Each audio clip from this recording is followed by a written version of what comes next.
Welcome to members of the committee. Welcome to our panelists and to those who have come to listen and hear the discussion on U.S. crude oil export policy. It's good to have the discussion in front of this committee. Clearly a very timely topic. More than a year has passed since January of 14, when this committee, under then Chairman Wyden, held its first hearing in over a full decade on crude oil exports. Since then, the Congress has held an additional 5 hearings. That's moving right along here, which is good to know. And our hearing this morning is the 7th now that we have held in just over a year.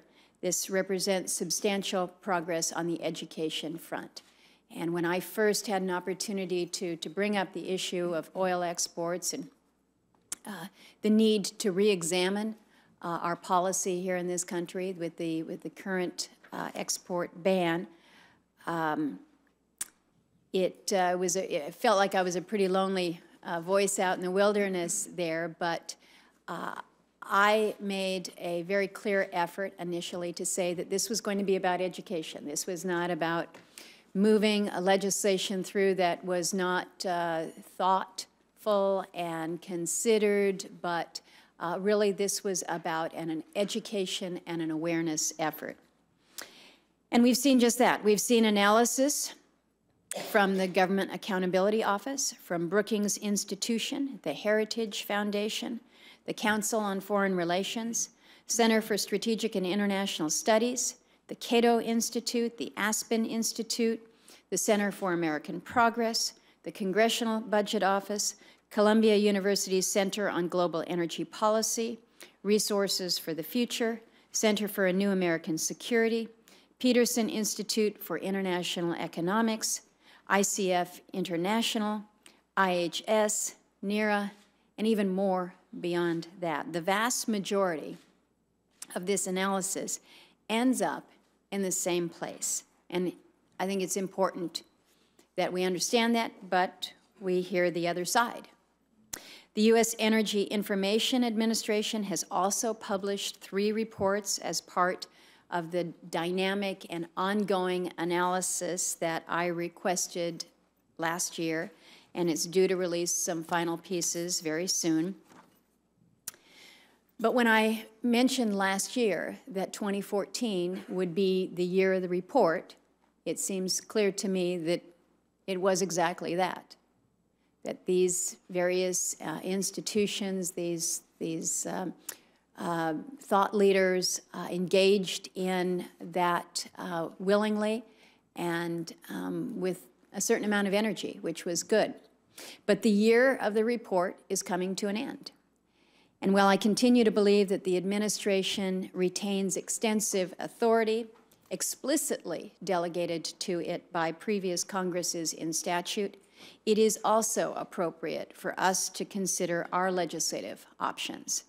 So just stay tuned here. Before I turn to Ranking Member Cantwell, I would like to introduce into the record a statement that we received from Michelle Flournoy, who is the former Undersecretary for Policy at the Department of Defense under President Obama from 2009 to 2012. Our schedule, unfortunately, did not permit her attendance, but there is one brief quotation from what I think is a very important statement, and she states the following: lifting oil export restrictions will yield a variety of security dividends to the United States. Market conditions merit such a step, and security dividends will not be fully realized without it. She goes further into her statement to speak about the significant security benefits associated with lifting oil export restrictions and our flexibility then as a nation to impose energy sanctions into the future. Again, I will submit her statement in full as part of this committee record. But the national security side of the equation will be, I think, a very extremely important part of this conversation going forward.